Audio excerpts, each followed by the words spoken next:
Okay, I believe the audio's on, but welcome to this first lecture on the energy conservation laws. This is specifically for anybody in the Castronix team, or really anybody that's interested in learning more about energy conservation, forces and conservative forces, non-conservative forces, and whatnot. If you really want to strengthen your knowledge in this, pretty much this is the video for you. For this sense, on the Castronix team, this kind of ties in with transducers in terms of the electrical engineering aspect and the biomedical engineering aspect, but that will be a whole completely different video for a whole different time. Today we're just focusing on energy conservation because this is kind of more the fundamentals, so you can understand really what's going on in later electronic projects. That's specifically for the team. For anybody that's taking physics and any thermo or really any engineering courses in college or high school, then this might be the video for you. So let's go ahead and begin this lecture. There you go. So the outline today, we're going to be thoroughly explaining the law of conservation, understand the different types of energies that are present in our physical world. We're going to go over some equations and constants, really what they mean, their respective units. We're going to do some physical connections in between the energies, so really have more examples of either dissipation or heat loss, and pretty much how potential energies can convert into different energies, and that'll tie in energy transformation. We're going to talk about conservative versus non-conservative forces, and some force and potential energy. And yet again, this is a completely informational, educational video for those who are on the Castronix team or those who are students of science and want to strengthen their core understanding of principles and fundamentals. Welcome to the lecture. So the fundamentals of energy conservation. The law of conservation of energy is both two statements that energy cannot be created or destroyed, which is a fact. It's essentially just transformed from one form to another, and energy may change form, but the total amount remains the same, which is true. So energy indeed does not die or get destroyed. It is simply just transformed into a new energy. For example, if we have a 15 kilogram ball, that's not too important in this sense. Well, let's say we drop it from a bridge that, let's say about 75 meters, at least like in height. And it begins, at that appropriate, height, I will consider it a y value because, x and y, if you're considering it as a coordinate system. You'll kind of understand right now what I mean when we get into the equations, more of the theory. But if we drop a ball from the bridge, we start out with a specific amount of gravitational potential energy. And as it's going down, it really does just get converted into kinetic energy. And no energy is lost in that. It's purely conserved. It's just transformed from one form to another. And one form being the gravitational, transformed into kinetic. And electrical engineering, we use transducers to convert physical quantities, any physical quantity or phenomena that has units and can be read like temperature, pressure, humidity, pretty much any of those very physical sensors that you could get or even create. You could also process them in electrical signals, and essentially any physical phenomena can be converted into electrical signals. And yet again, as I previously stated, typically light, sound, or motion. And recall that calorie is a unit of energy. So the types of energies that we have these three very basic and commonly seen energies that are typically worked with and really seen day to day. We have kinetic energy, which is the energy that objects possess due to their motion. So anything that's really moving, that's in motion, whether it's linear, projectiles typically possess some gravitational that decreases, and the kinetic energy will increase. Later on in the lecture, section of the site, I will include some simulations that you can access and kind of have more of a visual understanding. It's honestly easier that way to understand this. So we have our basic equation of kinetic energy equals half mass times the velocity, mass being kilograms, velocity of course being meters per second. The overall units of kinetic energy is in joules. Of course we have the V squared. Gravitational potential energy. A lot of people use EP or U with a little subscript G. That's typically what I've been used to. I've never really seen the EP so much. But gravitational potential energy is the energy stored in an object due to its position above the Earth's surface. So, like I said previously, if you're on a bridge or if you're on a second-story building, you have a brick. That brick increases gravitational potential energy, which will then translate into kinetic energy. And you can see the constants in the respective units. Mass yet again in kilograms, gravitational field strength newtons per kilograms, height in meters, and gravitational potential energy yet again in joules. Then we have elastic potential energy or spring potential energy, which is the energy stored as a result of deformation of an elastic object. And again, for an example, the stretching of a spring. So we have the elastic potential energy, which I usually just use U subscript EL.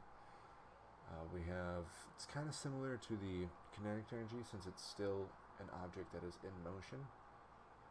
It's quite similar, but the difference is the K, which is a spring constant, newtons per meters. I do have to include what most of these constants, if they have a value or a mathematical value, just numerical, I will list them in the site references and also kind of like the little bonuses or goodies. And what we have down here, it is the law of conservation of energy equation, which is just the summation of all energies currently present in the system equals 0. There's no gain, there's no net gain, there's no net loss. It's just constant, and it's typically what conservative forces or conservative for the most part, conservative forces do. They will maintain their energy, and non-conservative forces do not maintain their energy. That's actually loss is heat, or substitution is heat, which is dissipated. There you go. We have this slide though. The conservative versus non-conservative forces. So our conservative has an independent of path, works, and round trip is 0, so meaning it remains constant. The total energy remains constant. The energy is completely recoverable. Nothing is lost. Nothing is really gained. It just kind of remains overall, flat out constant. The amount of energy remains the same, and the force is negative gradient of potential energy. But for non-conservative forces, it does depend on the path. It works in round trip, and it is not 0, so meaning it loses energy. Energy dissipated as heat energy, or really you kind of lose energy as heat. It is not completely recoverable, and no such relations exist in terms of gradients. Conservative forces consist of potential energies such as gravitational, spring, and buoyancy, essentially because they maintain their overall energy. Nothing really is lost or gained. And yet again, the energies can't be destroyed. Everything's always transformed, becomes a different form of energy. For the most part, it is still a flat-out constant, but non-conservative forces do lose energy, just as heat. So yet again, remember, the amount of energy remains the same, just changes into a different form. Mechanical energy is lost in terms of non-conservative forces. And when the only forces that do work are conservative forces, and there was a little typo there, so apologies for that. The total mechanical energy is E equals kinetic, or the overall energy equals the kinetic energy plus the gravitational energy. We're going on to our next slide. We have the forces and potential energy, and we have when we're physically examining any forces for an object, I always like to kind of think of everything in a three-dimensional analysis. So X, Y, Z, what forces are really kind of acting on all those three dimensions. Whether a particle moves in the X, Y, and Z direction or all at once under the action of conservative forces. Yet again, the potential energies, which we previously just defined. We split three dimensions up into three components: f of x, f of y, and f of z. And our big little, not so complicated equation here, we have an f vector equals negative, it's a partial derivative of potential energies. So x, y, z with respect to each of the coordinates x, y, and z. So the unit basis vectors, which is these blue arrows right here, it is essentially just each coordinate direction. And whenever, as you see right here, the u, I'll let you grab my mouse cursor, right here, there you go. So these define different types of potential energy. So it could be gravitational, it could be yet again buoyant, it could be spring energy. When we're focusing on a one-dimensional, then of course we only focus on f of x. Two-dimensional is x and y, and in terms of this, we're focused on a three-dimensional analysis. So we are using the x, y, and z. This results in a vector, the force, with the partial derivatives of the potential as its vector components.